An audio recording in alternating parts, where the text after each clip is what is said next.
Hello, members, colleagues, sponsors, CBC board members, friends, and CBC family. Welcome. For those of you who I don't know yet, my name is Mike Gift. I'm a CBC board member as well as the chair of our membership committee. Thank you for joining us. And thank you to the staff of the Union League Club for hosting us in this beautiful President's Hall. I'd like to start by sharing a little bit about the CBC, which has been serving the built community for nearly 100 years. The Chicago Building Congress, or CBC, is a unique organization that represents the entire construction industry. We unite in its diverse membership by creating informative networking opportunities like this that help to build authentic relationships. Among our diverse membership are general contractors, subcontractors, material suppliers, architectural and engineering firms, real estate development firms, labor unions, governmental and educational firms, legal and accounting professionals, as well as financial, insurance, and surety firms. I'd also like to take a moment to recognize some of our newest members to the Chicago Building Congress. Martin Berenbaum, Bridgeport Steel Sales, Core Construction, Glengarry Brickworks Supply Center, Intertech, Langen Engineering, Procore, RME, Stewart Dean Company, and Vader National Electric. Welcome, new members.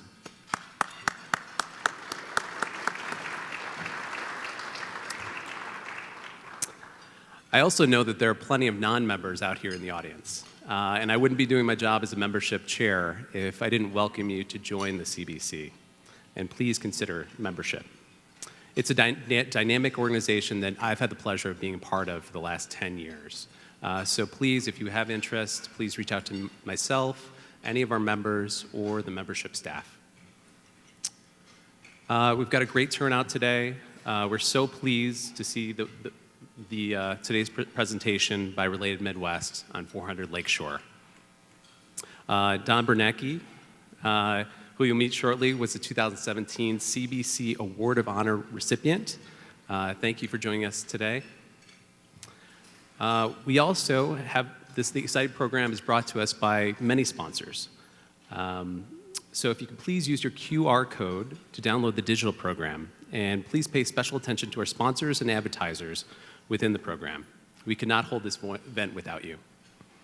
I'd like to acknowledge each of them by category. Our platinum level sponsor is Powering Chicago. Social media level sponsors, Related Midwest, The Levy Company, and Prime Scaffold.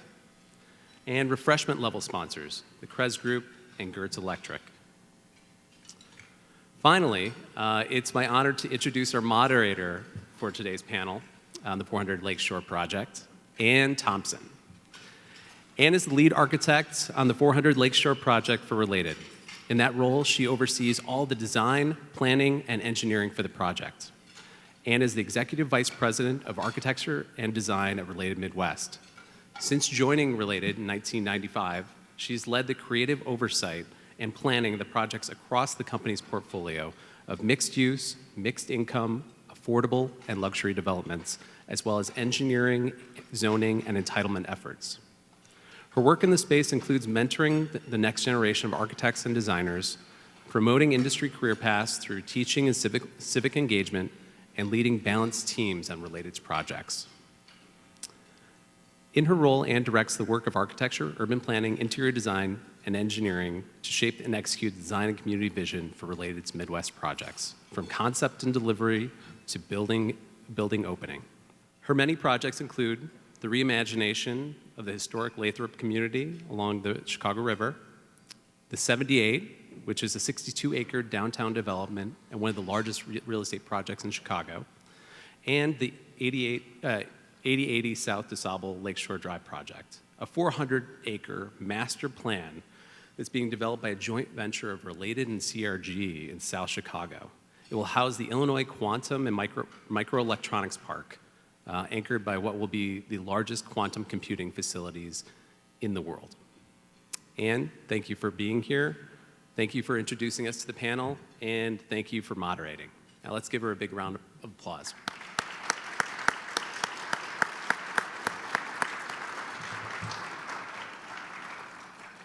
Thank you for that wonderful introduction. And thank you for having us here today. This is a project that we are particularly proud of and very excited to see come to fruition on the skyline. And we're just delighted to be here to talk a little bit more about it here today. So as we begin, what I'd like to start is to introduce our panelists.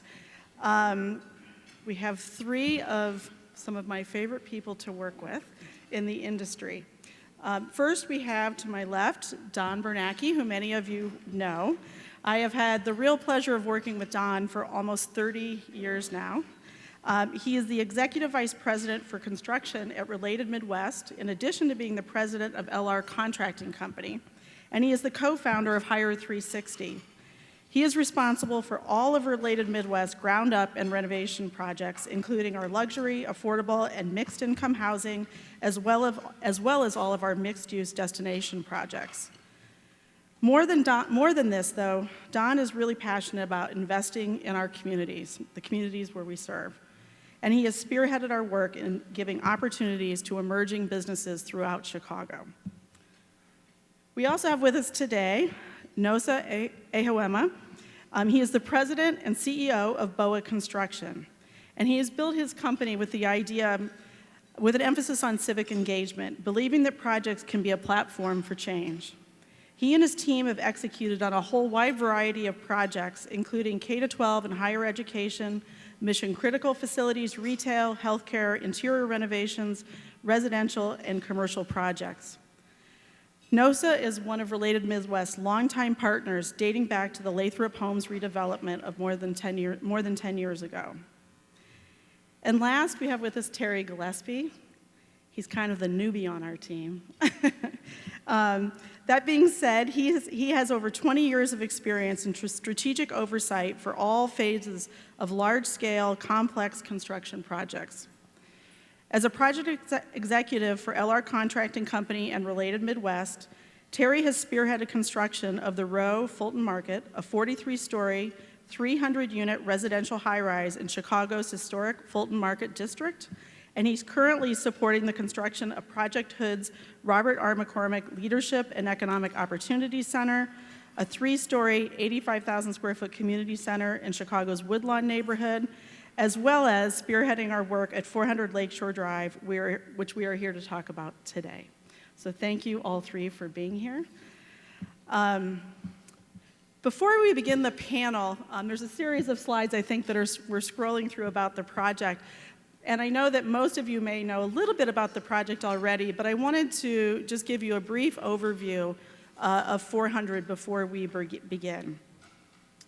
So as many of you may know, 400 Lakeshore Drive rises where Lake Michigan meets the Chicago River. It creates a gateway to the city where our city's founder, Jean-Baptiste Pointe-de-Sable, first settled here more than 200 years ago. When we first acquired this site, the weight of its position and prominence on the city kind of weighed heavily on us. And we understood this was sort of an opportunity for us to create a truly iconic, transformational project for our city. And with that in mind, we hosted, a lot of people don't know this, we hosted an international competition to select an architect who could help craft a design solution worthy of that opportunity. After a considerable process that lasted almost a year, we selected David Childs in partnership with the Chicago office of SOM and Stantec Architects to execute on this project. And together, they conceived a two-tower scheme that will create a gateway to our city. The design uniquely speaks to both Chicago's great architectural legacy, of which we are all proud, but also the spirit of innovation that propels our city forward. The project will bring luxury and affordable housing along the lakefront, as well as two long-awaited public amenities. The first is a 3.3-acre DuSable Park and the completion of the north end of Chicago's framed Riverwalk, Founders Way. In total, 400 Lakeshore will bring 4.5 total acres of open and green space to Streeterville. The North Tower is what you see currently under construction, and it sits directly above the cofferdam that we all came to know and love, the hole. This is a 72-story tower, and it will be 857 feet tall and house 635 rental residences, 127 of which will be designated as affordable. The building will also include 3 levels of underground parking, a public plaza, a complete suite of amenities, retail space, public art, which will be completed in tandem with this North Tower. The second planned tower, which you have seen in renderings, is anticipated to be 765 feet tall and house approximately an additional 500 residential units. And construction is expected to begin sometime after the North Tower is completed. Before we begin the panel, I will answer what has become the most popularly asked question about this project, and that is, no, we didn't find anything interesting when we emptied the cofferdam. We did, however, pull out 3 million gallons of water at the start of the project. The second question we most often get asked is, did you take advantage of the structure that was in the site? As many of you may know, we inherited a site with over $50 million worth of foundation in the ground. And yes, of course we did. As I mentioned, the first tower sits directly on top of the cofferdam. We reused 34 of the top-of-rock caissons and added an additional 20. We reused 20 bell caissons and added an additional 37. So that's the fun facts to get us kicked off here. So, Don, as many of you know, this site kind of came onto the global stage when Santiago Calatrava proposed the Chicago Spire project. Since then, I think it's kind of captured everyone's imagination. And these projects often have a long history before we see what we see in terms of putting a shovel in the ground. Could you maybe just talk a little bit about Related's path to getting to where we are today? Sure. It's a long path, I will tell you that. But first of all, I would like to, thank CBC for having us here today. It's always great to be able to, share some of the stories of what we all do and what our passions are, and we're really proud to be able to be here today and share some of that with you with regard to 400. It's interesting. I was thinking about this over the weekend, just in terms of things to talk about, and it wasn't lost on me that we actually, our Related's involvement with this parcel of land started when I was still in my 40s. So over 2 decades ago, we actually started working on this. I think it might be another one of those unknown facts that we actually acquired this parcel when we acquired 2 other parcels, the parcel that we built 500 Lakeshore Drive on, and as well as the parcel that we built 1 Bennett on. So this particular parcel came as a part of that. We chose to sell this parcel off, and that was the sale that went to Chris Carley and the Fordham Development Company. And it was actually that transaction between Fordham and Shelbourne that actually launched the Spire. Although it was Fordham that had the idea and had engaged Calatrava initially to do what at that time was known as the Fordham Spire. And then when Garrett Kelleher and Shelbourne took over, they changed the name to the Chicago Spire. So that was our initial involvement. A lot happened in between Fordham and us reacquiring it. We'll kind of skip that because you could probably Google that and find out about all of that. I like to just say that this parcel of land turned out for us to be the gift that kept on giving. So it did come back to us and gave us the opportunity to take a new, fresh look at what we could do here. Ann alluded to that competition. It was clear, really very quickly that we would not be building the Spire. It was, times had changed a bit. If you remember, I think we went through a recession. We all learned a whole lot of things as a result of that, and it just wasn't for us the type of building that we wanted to build there. And so we ended up, I think Ann stated it very well, that as we looked at this parcel, as we looked at it as this gateway to the city, and I think anyone that flies in from the east and you're flying it over it, you realize what a gateway that's going to be. And we reimagined it, and what you have now is the buildings the first building that's underway. But it does go back a long way. It's I think a lot of hard work, a lot of thought process went into it. A number of people who were involved in it back then are here today, as well as some of the members of our current team that are out in the audience that made this happen. So that's a little bit more about how we got from there to here. It's been a long path. It's been a long path. So I think every project that someone works on in the building industry has unique challenges, unique opportunities. This is one that we're particularly excited about. It's complex, it's of a very large scale, it's the kind of projects we like to sink our teeth into. So as we begin, I'm wondering if each of you could talk a little bit about what you find unique about 400 Lakeshore Drive, and what excites you about what this project might bring. Good afternoon. Happy to be here. Thanks for the opportunity to speak in front of our industry and our industry professionals. You know, a wise man once said, he's sitting to my right, you know, Don Bernanke, you get an invitation to build in the sky. And that invitation isn't given to everyone. And when you have that opportunity, you step in, you lean into that opportunity. And let's be frank and honest, guys. People that, you know, organizations and folks that look like me often don't get that invitation. We got that invitation on the road Fulton Market. 900 Randolph, first time an African-American owned firm was involved co-leading and building a high-rise.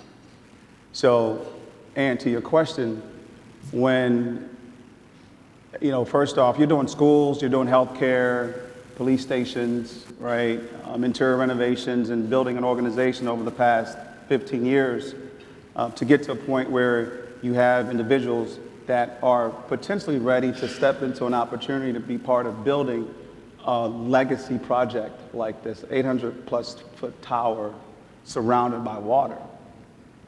It requires the level of competency and skill set that you don't see in a lot of other market sectors, even in aviation, higher education, and other markets that many of our industry professionals are involved in.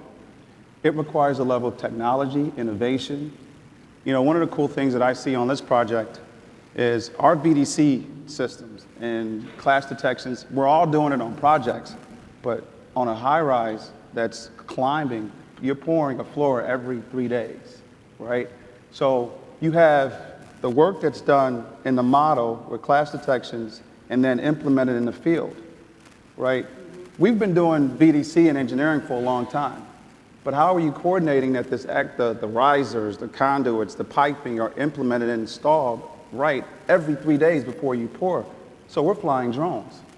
The key thing that I found is, Joel, he's sitting in the audience, you have a lot of industry veterans in this space that are really embracing technology. And that's mitigating risk for our entire team. So that's one of the things that I find it's really exciting, and I've enjoyed that, seeing our team thrive in implementing technology. And I'll get back to this, but also the culture. I'll talk more about that later, but that's also very important in successfully executing a project of this magnitude. What's interesting to me for this project in particular is the collaboration that happens that you don't see every day in the traditional way in which we build, right? You have the development, design, construction all at the table every single day. And that to me is what I think is the secret sauce to the success of this building to date, and what it's ultimately going to require for it to be a successful project at completion. We're going to talk a little bit about the interesting things that we built today, but we all are very cognizant there's a very long way to go. And to what Nosa talked about, we were together at the Row, and that was a great project, but I think everybody on that project recognized to do this one, we had to be better than what we were. And so when you're able to do that with this team, with Ann and head of design, and Don in construction with Nosa, and the foresight to add on with exceptionally experienced folks like our architects and construction teams, and then to layer that in with inexperienced people that are really, really intelligent, and not just implore them to be a part of the project with their role, but to understand that our obligation and responsibility is to find builders and make them builders. And when you can do that as a team, where all the barriers are down and you're just working every day together for a common goal, I don't think that I've seen anything more special than the way we're building this project.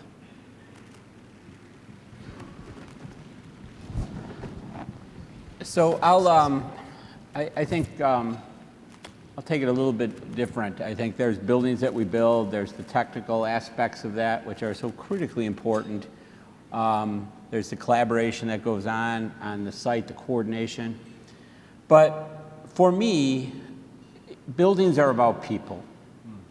It doesn't matter what we build. We could be building high-rises that are going to be residents.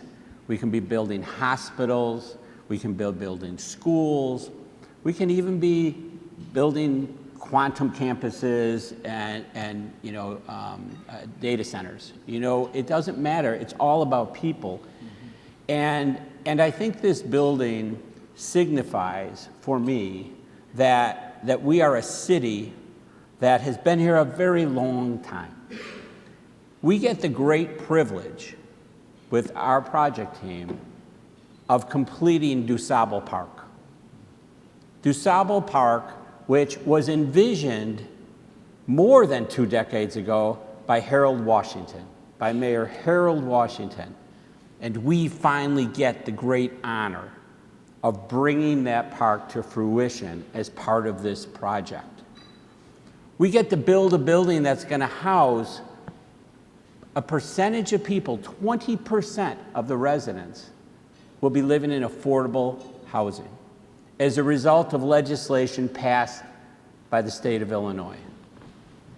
Who would have ever thought that this gateway to Chicago, this building that will stand for what all of us do, because we couldn't do it without many of you who are in this room today.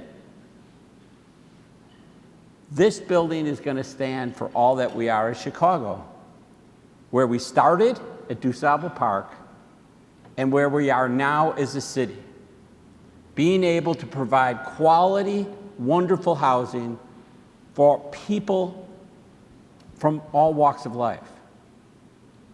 What's also important about this is you can't get experience if no one ever gives you the opportunity to get some experience. Thank you.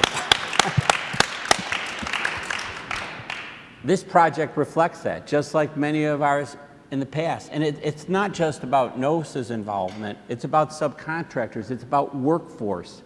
It's about subcontractors who have partnered with us and vendors who have partnered with us to realize that the strength of our industry, the strength of the next generation of Chicago builders, rests with us being open to those builders and from where they come from. And they come from throughout the city of Chicago and throughout the suburbs. And if this project and other projects can do that, then the next generation of builders and what we can do in this city is secure. It's easy to say, wow, Chicago, we have no tower cranes up. We have no tower cranes up. We have no tower cranes up. I'm tired of hearing that we have no tower cranes up. It's obvious we have no tower cranes up. But unless we come together, unless we build that generation, unless we encourage the next generation of builders, there'll never be any tower cranes up, and that just is not right. I'm done. Well, I am glad that you talked about that a little bit, Don, because I think it is one of the things that unite each of us on this stage, is the idea that buildings can be more than about just buildings. They really can be platforms for change. And how are we all looking at the ripple effect our efforts have, not only on the work that we're doing, but within the industry and throughout our city. So I think it is a topic that sort of, or a perspective that unites everyone on this stage. So with that in mind, I wonder if you could talk a little bit about the partnership, NOSA, that you and Don have built over a number of years. And this isn't something that just came about with the row. It happened, as I mentioned, much earlier as you started working together at Lathrop. But it has spawned not only a great partnership, but a friendship that I think has influenced the way that we work. And I wonder if both of you could talk about how that came to be and the benefits you believe it brings to the project. Yeah, you heard Don's passion. And he's right. You guys are sitting in the audience and you can feel that passion, you can hear that passion. It's about people. Our city and our industry will be better when everyone has access, when everyone has an opportunity. And it takes some of us, the Dons and others in the industry, to believe, to have that faith, to take that leap, to create a potential opportunity for not only a general contractor, but a subcontractor, right? Who are you partnering with? Who's on your staff? Where are those people coming from? What communities are they coming from working on your job sites, right? We know DEI is under attack. Call it whatever you want to call it, right? Call it inclusion, call it community engagement, call it just taking care of people in our communities. The buildings that we're building and where we're building them, folks that live in these communities should have access. The relationship that has grown to where it is today with Don, Kurt, and Related, it's not just a relationship of, hey, we need to check a box. We got to get this funding through. We have this big project that we got to get approval. We need financing. We know we have an African-American mayor. We know the Speaker of the House is African-American. So let's call all the black people we know so we can go in and try to secure this opportunity. That's not intentional. And people now can read right through that. When you care about the people that you do business with and you care about their success, you push them in ways, not only for diversity, but you push them in ways where they actually build competent and strong businesses and organizations that can go beyond that particular project or relationship that you have right there. The true test of a partnership, whether it's a subcontractor or a vendor, is when that organization starts doing business beyond just with you and grows and builds a balance sheet and can compete on their own at some point. That's when you know it works. The 10-year relationship that we've been fortunate to have with Related, I'm gonna tell you right now, I haven't talked to this guy in like 3 days because I got a building to turn over. And I know he's gonna ask me a couple questions that I need to get the answer for, and I'm working on those answers right now. So there is the diversity and inclusion piece, but then it's, you gotta get your shit done. You gotta perform. You gotta execute. And that's the true test of a relationship. And that's the true test of what respect in that relationship. And that's what transcends. And that's what's needed in our industry across all of our different partnerships. Make it authentic, make it organic, make it real, because that firm that you're partnering with, it will benefit their growth. I'm sitting up here and we're doing work not only in Chicago, but across the country because we've had partners like Related, partners like Terry, partners like Joe. Our team, we have young engineers that have literally never worked on a project over $100 million, that are working on 400 Lakeshore Drive. We have a licensed architect that's running the entire VDC for this project. I went to Don and said, Don, why are we going to hire a consultant? Let me fill that position. Terry, Don, we sat in a room.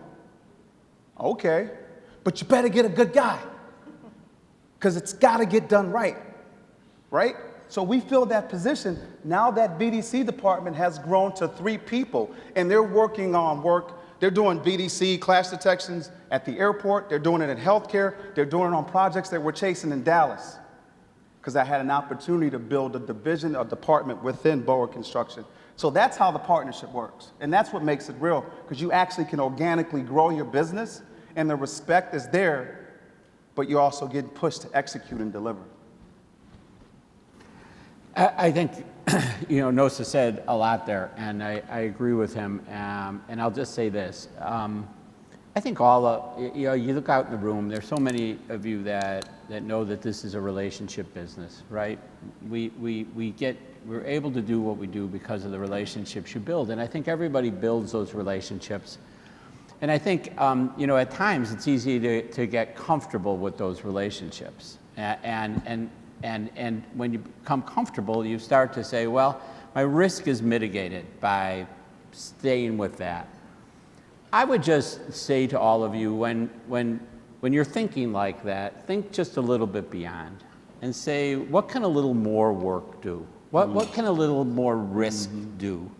Because it makes such a huge difference. And whether it's a small business, whether it's an emerging business, whether it's a business from the west side or the south side, whether it's a business coming out of Pilsen or Little Village, wherever it's happening, those are the opportunities that can just change people's lives. They really can. And so I think that's what's at the heart of a lot of the relationships that we've been able to establish. Certainly our relationship with NOSA and with BOA is being highlighted here.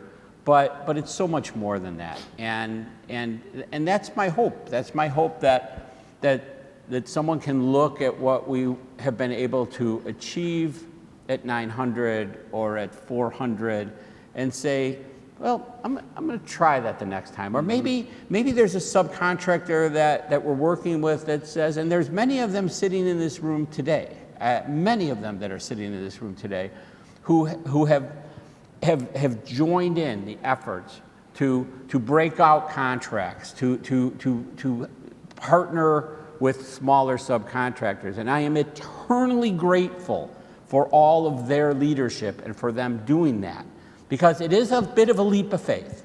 At times it can be a leap of faith, but I think that's what relationship's about. It's got to be based on respect. It's got to be based on not just for the moment, but for the long term. And if you do that, then it can be really, really rewarding. I'm not saying it's always easy. I don't know that NOSA wants me to ask the questions I'm about to ask him in public. But if a relationship is strong, as he said, you go through the good times, you go through the bad times. That's part of what comes with the package, right? Every day is not perfect, and we in this industry in particular, every day has some new challenge, something new you have to address. But it's through those times, those times where you're faced with adversity, that relationships absolutely can grow the strongest if you allow them to grow strong. Thank you. I want to pivot a little bit and talk a little bit about kind of the complex challenges that 400 Lakeshore has presented to us. As I mentioned, this is a site that we acquired that had millions and millions of dollars of foundation already in the ground. That alone presented a whole series of challenges that we had to sort of work through on a strategic basis, but also on an execution basis.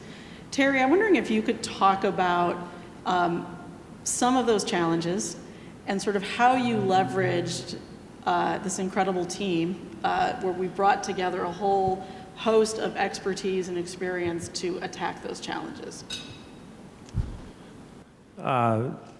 So the first thing I'd like to comment on is, as Don and Nosa are really driving home their relationship, it's a trickle-down effect to the level of the project teams that, I think all of us in some shape or form have been part of partnerships or joint ventures.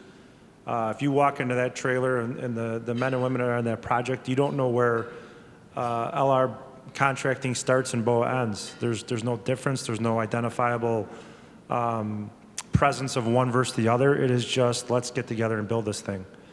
So when you start with that as the premise for in which we operate, a lot of these complex things that we're going to touch on get a little bit easier. We've got a lot of significant experience, not just in BIM, but NOSA's senior project manager and his experience with curtain wall and the ability to put it on a building envelope, the experience that some of his team members had at the row to grow on that to then come into this complicated building. And then that interaction, like I said earlier, with design has just been completely a game changer in which buildings become easier to build. You don't have to worry about holding cards in your back pocket. They're all on the table and you get to grab 4 aces and run. And that's a really special moment. So when you talk about the complications, I remember getting involved in this project about 1.5 years ago, and it was, we're gonna pump out 3 million gallons of water. Then we're gonna take 10 foot of muck out of it to get to -75 around a perfectly good ring to grab 22 caissons, to pour a mat slab of 2,500 yards that took 10.5 hours to pour.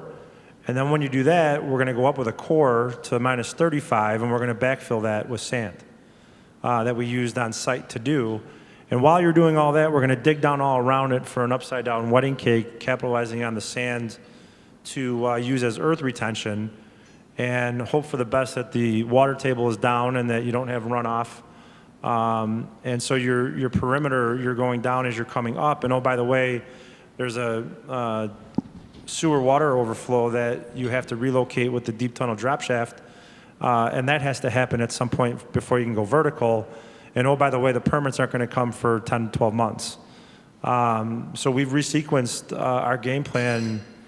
I think we've put great plans together and threw them right in the trash bin about 8 or 9 times. But we never stopped. We never stopped challenging ourselves, whether it was with design, development, construction, to find the right path in which, as you see these pretty cool pictures and drones, all of those complexities that happened, and I know I'm doing broad strokes here, to me the amazing thing about that was the team effort to get to a point where we're schedule neutral. Actually, I think we're probably trending a little ahead, but I don't know if I want to tell the development guys that.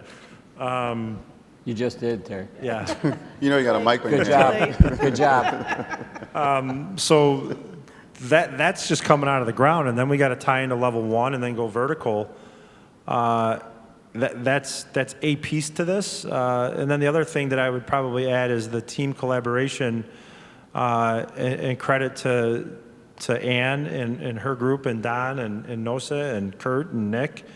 Because one of the things that I think is so critically important to the success of where this project is headed is the understanding to define what you want, select what you need to select, so that the teams can go ahead and buy out those subcontracts, get the procurement process going, get materials released in a fashion in which they're arriving at the building when they need to, so that the train is in sequence and in somewhat of a symphony to get that cycle up that building. So yes, there's a lot of challenges and complexities that this building to date has thrown us. It will continue to surprise us from time to time. And it is not an easy one. There's a lot of complexities to the structure, to the curtain wall, and the way in all of which it interacts. But to some extent, or to a lot of extent, it gets a lot easier when you got the teams that we have. I think one of the metrics that Terry and Donna Nose and I talk about a lot when we try to explain the complexity of this project is the number of permits and approvals that we've had to secure. And Terry, correct me if I'm wrong. I think we're at 42. Yeah, I think that's about right. I think we've pulled just about every type of permit that you can name. And maybe every favor too. We have had to leverage our networks, yes. Nosa, you talked a little bit about your firm's history with entering into the high-rise market, which started with the Row, and then you have moved the team over to 400 Lakeshore Drive.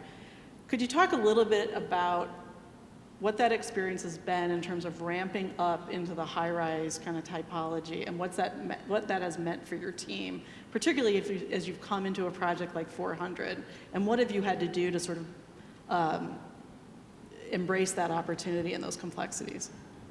It's a great question. I think Terry just spoke to it as well.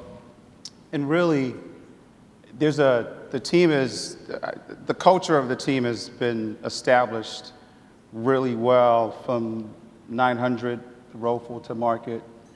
And that mindset of we're not leaving any guy or gal behind, right? So whether it's a young project engineer that we moved from healthcare, but has the discipline and that motivation and want to learn and get engaged in high-rise construction, he was added to the team.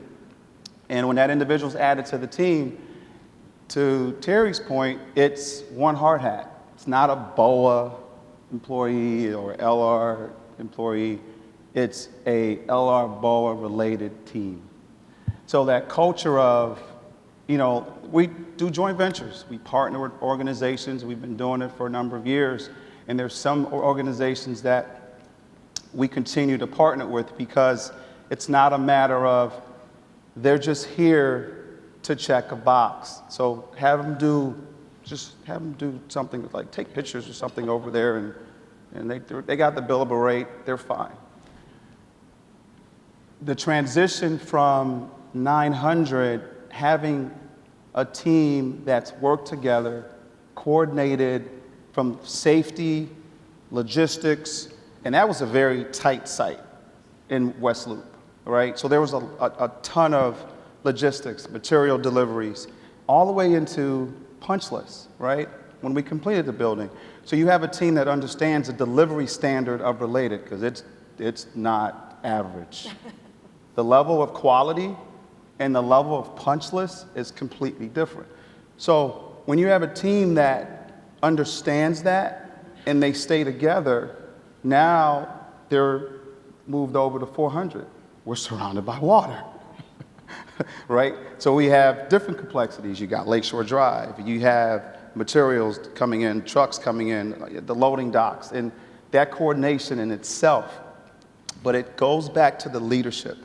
I haven't been on, our team will say this too, being a part of a joint venture or we don't really use joint venture. It's really called, it's a co-management or co-led team because you have leaders that have had 20, 30 years of experience, and then you have project managers and engineers that are on that team. And you mentioned Ernesto, who's running all of our glazing and managing all that systems, but he learned that from over 2 decades of working with Joe and Terry, right? So they have that synergy already working in the industry, but how do we transition to James, who's a young project engineer, African-American? This is his second high-rise. He's not 30 yet.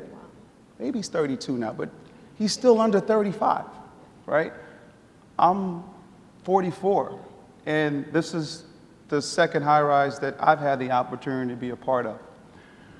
And there's that, going back to just the culture, because it's so important, you can have some of the smartest people building buildings. We all know them, many of them are sitting in this room.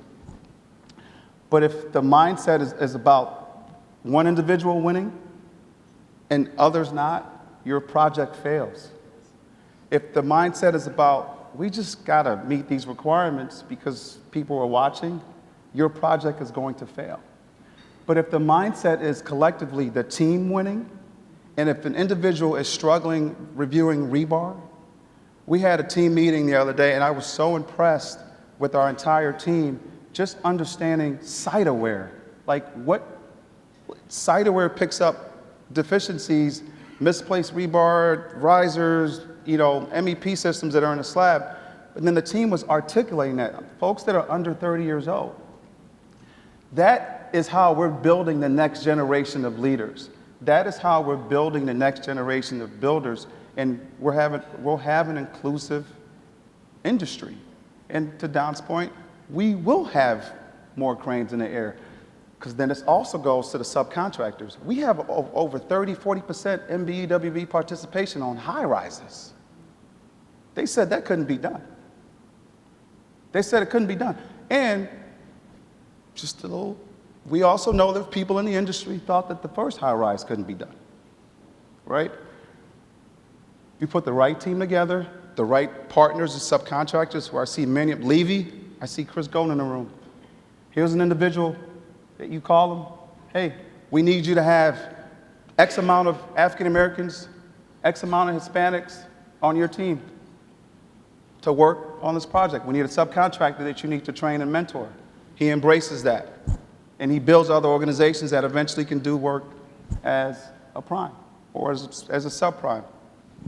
I see President of Wintrust, Michael Harris. He provides funding for many of these small businesses in the room that are able to participate on these projects. So it transitions well.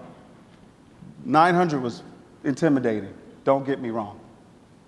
400 is twice the size. So it's just continuation of that and building that as you continue to deliver the projects. Yeah, I just want to add one thing. The other key element to that, I think that you all know him well enough, but Don drives home pretty regularly to do the right thing. And the other thing that forces us as a team to execute at the highest level is the pretty consistent messaging of staying out of trouble. So when you hear that from the top, to do it right and do it well and do it well with each other, I just think we'd be remiss not to hop over that message, particularly Don, Kurt, and Ann. I mean, that's, since the day I've walked through that door, that's been the common theme of be a good person, do the right thing, and treat each other well, which is the common theme that you're hearing today. And I think that goes a long way towards what each of you have talked about in terms of building culture on a team, on a site, and how important that is to our ability to execute. I did want to just circle back quickly to something you were talking about, Nosat, that I have seen in this team time and time again. This is a very hard, very large, very complex project. And what I see in your team meetings again and again and again is we have people like Joel and Becky who are sitting in this room that have 30 years of experience working in high rise, and they're bringing their experience and their expertise, and they are imparting it to the younger generation in that room, and the younger generation is challenging them to incorporate more technology into our process. And what I love about that is there is an exchange of ideas that makes our process better. And it allows everybody to have a seat at the table and have a voice. And I think, that comes in large part from Don, sort of a culture that you helped start to build on our sites many years ago. And I don't know if you want to add to that at all. I don't know that I have a whole lot that I can add to that. I think, I was taught a long time ago, you just respect one another and you're going to be okay. And I've always tried to live that. There's a magical thing that happens on construction sites if it all connects, and it's camaraderie. It's, you know it when you know it. You can try to define it, and you can try and try and try, but when you walk onto a site and it's there and it's genuine and it's real, you'll know it. And I think that comes down to respect, treating people fairly, really bringing about and giving those opportunities, and being there to support when it's time to take a step up. Somebody has to be there to make sure if you're teetering a little bit and coming back, you don't give up. You just kind of be there to push. And we're very fortunate to do that, and I think that probably happens in a lot of the companies that are represented here. We've been very fortunate that we've had teams, this team in particular, other teams, from the very start. I mean, we're about as turnkey as you can get. I mean, from the day that my partner Kurt Bailey goes out and says, boy, I'd like to do something there. Oh, there's a piece of land there. Or on our deal side, Nick Malat, who heads up the 400 project, is here today. And they'll come with these ideas, and it starts, and it goes through the whole system. And when she gets involved, and all of these things that start to happen, and you start to build it, and you start to take ownership of it, and you can't help but get passionate and want to be a part of it. And sometimes it works better than others, but I think that's what culture is about. I think it comes down to respect. I think it comes down to understanding that not any one individual has all the knowledge of all the pieces that go into projects like these. These are huge projects, complex. I mean, we didn't even get into the complexity of how we acquired 400. I mean, it was incredibly complex. And as anybody that's in the project funding business now knows, to be able to fund these projects and finance them it takes all the creativity anybody might have in the world. To get them entitled has become incredibly time consuming and expensive to do. And so you have to manage all of those things. But that's what, honestly, that's what keeps me coming back. I mean, there isn't a better job I could even ever imagine having, and I have no idea how I got here. I have no idea how I got here, but I did. So, that's the difference, and I think that's what culture is about. And, Ann's asking all the questions here, but I really, she's an important part of this. And so I'm going to take this opportunity to switch one back to you before we have to open up the question, because we've all talked about what 400 means to us. But you are an important part of what 400 is and how we make it up. So maybe you might share what 400 means to you. Oh, that's a big question. 400 is really an interesting project because of the prominence of the site, because of the complexity of the site, of which all of you have kind of touched on. I think there's a real depth of opportunity here that we don't get to see in a lot of places. And it isn't just a chance to build a building. We are building what I believe will be a legacy project for Chicago from an architectural perspective. But almost more importantly, we're building a project that I think will be a legacy to Chicago because it will show us how we can build differently, how we do things differently in Chicago. This is a project, because of that scale, that we are able to show people what an inclusive team looks like, what an integrated process looks like. And that's sort of the legacy that I think this project has. And it is what gets me really excited every day. When I see the way this team is working, when I see the kind of architecture we're creating, it is hard not to be excited about this. So it's really about the opportunity to leverage our experience and our expertise in a way that goes even beyond what we're building. And that is super exciting for me. So I know we want to open it up for questions, but before we do that, very quickly, give me one or two sentences on what you think, what is the legacy for you? Terry, you want to start? I mean, I don't know how I follow that up with what you just answered, but I think it was an opportunity to work with me. Yeah. I think for me, the legacy that I find most interesting is the rare opportunity to get to build it with the people we build it with every day, and I'll remember that forever.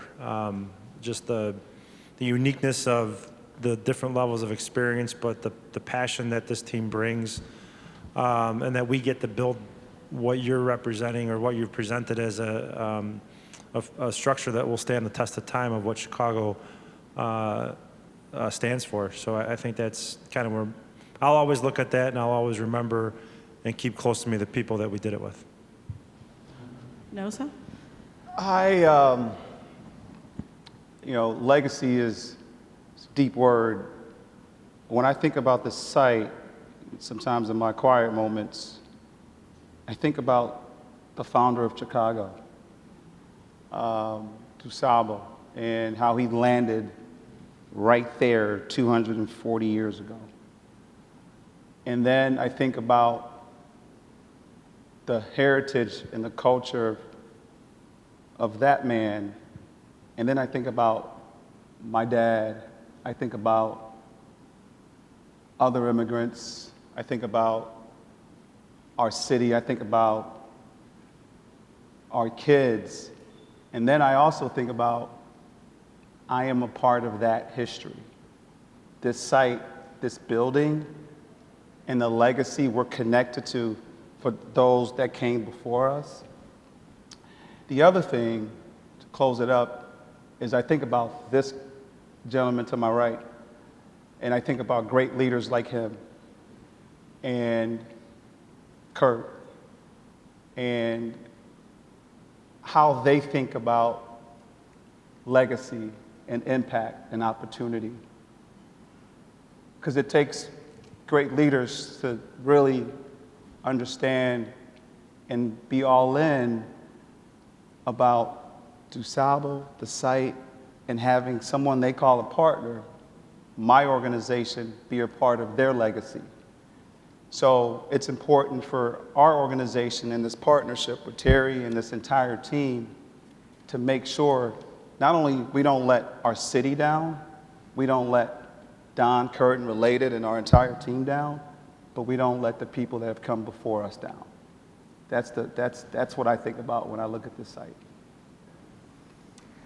Yeah, quickly, I think I referred to it before. I think I will always look at this building as being the place where the next generation of builders got that opportunity, whether it be the people that are on our team that are experiencing this young in their careers, whether it be the apprentices that will be working on this building, that they'll be able to someday bring family members and others to say, I built that building, that's my building. That's one of the great things about this industry, that when you touch a building like this, you get to walk by that building and say, you know, that's Dad's building, that's Mom's building.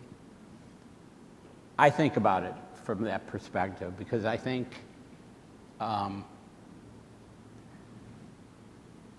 that building can stand for some really, really good, positive, meaningful, necessary change. Change that will make our industry even better than it is now. And I think about that person who will never know who I am necessarily, or who you are, or who Kurt is, but that knows that that was his or her building. And so I think that's what I'll think about.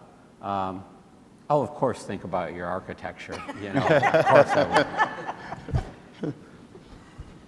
Well, thank you all. As you can tell, there's a lot of passion about this project and about the way we do things here. So thank you for the opportunity to share this with you. I do think we have a few minutes for some questions. My name's Nick DiGregorio. I'm with American Construction, and you could tell that was just a panel filled with passion. And my question would be more directed. You guys talk tons about relationships, people, culture, really driving the growth to a project. So what would you say are some of the key performance indicators, maybe high performance habits, or just key qualities that you guys look to when you're choosing that partner or establishing that relationship? That's a great question. And I guess I would answer it a little differently, because I think in terms of staffing a job versus subcontractors, it maybe is a little bit different. But I think for me, it comes down to what are the components of a team, because you are really on a complex project like this, you are building a team, and you have to embrace people who are within your own organization, but you also have to embrace and open up the circle for those that are joining from the subcontractor or the vendor market. And so what makes a team move? I think you look at what good teammates are for me. I think, as you can probably tell, you gotta be a little bit humble. There's gotta be a little humility in it. can't come into the room and think, I'm the best thing that's ever happened. I've done 62,000 high rises and nobody can tell me any different. That's not going to work in our world. There has to be a little humility, because if there isn't humility, you're never going to listen to the different perspectives. It's never going to happen. Have to be smart, right? You have to have a sense of what has to happen here. But more importantly, you have to be smart about people. You have to understand that it's not all about me. It's about how we all interact together. And if you can't do that, well then that's not really working for this team. And then finally, and I think this is of course throughout the related world, but I think it is for me, you have to be hungry. Right? You have to be ready to move forward, to take the initiative, to want to do more, because you cannot, Nosa alluded to it earlier, and it is a phrase that I've used, that if you're going to build in the sky, you have to be invited, because it takes a special kind of person to be able to build in the sky. And it can be the risk that engineers are taking, the risk that architects are taking, the work that men and women are doing every day. I think there's probably a few of you who have stood 600 feet in the air, 400 feet in the air, 300 feet in the air on an open deck.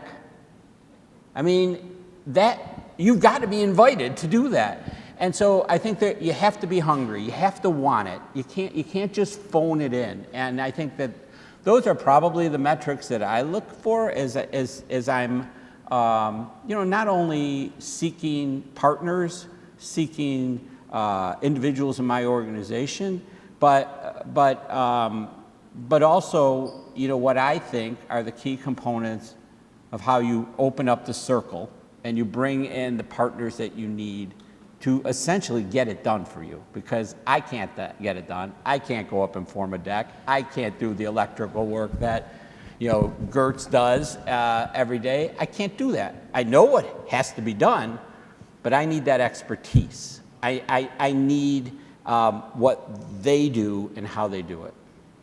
Wonderful. Thank you for that terrific panel discussion. I really enjoyed it. My name is Damona Strout-Monis with Impact Development Services. And I just want to say it's inspiring to see this partnership. Thank you for being transparent about that. DEI was never about taking unqualified people and putting them in positions. It was about taking highly qualified people and giving them the opportunity to participate. So thank you so much for seeing that and for doing that. My question is, how can people who want to participate as consultants or subcontractors on the project engage with and connect with your team on opportunities? Thank you.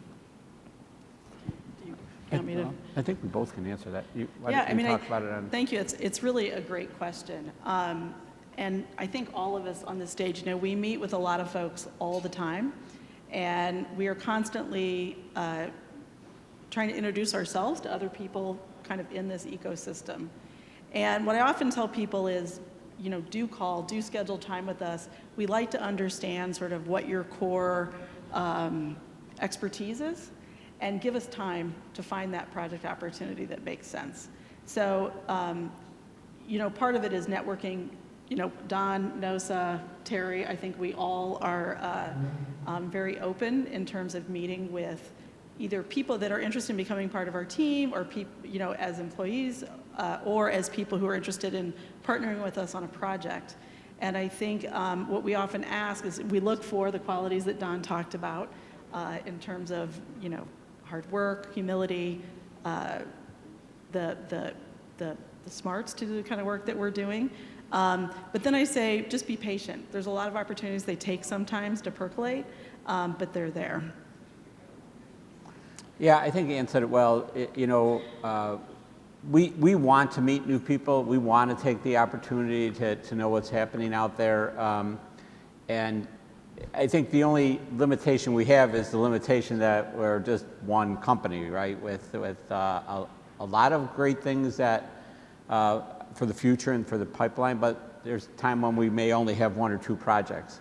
But I would encourage anyone who wants to talk to us to do that now, because don't wait till we announce the project, because that may be a little late. The train may have already pulled out of the station by the time we're there. So now is a good time. If you haven't met us and you're interested, you can get us anytime through the office, and I know we are both good about either returning those calls or those emails, as soon as we can. If we can't, we both have really great assistants who will make sure that something gets out to you, so that we don't want to ignore you, because we're only as good as the team we put together, and there's so many great organizations in our city. We are so fortunate, really, in Chicago to have such great builders and such great professionals in what we do. There is no other city in this country that has the kind of skill that we have here, and so we want to be able to take advantage of that when we can. Nelson or Terry, I don't know if you guys have any. I mean, nothing really. I think the big thing is just, it's Don, and you alluded to as well, is just humility. Really, in our business, sometimes we think we're the best and no one's better, and we walk on water. But I think just maintain a level of humbleness and humility as you continue to whether it's consulting or general contracting or subcontractor.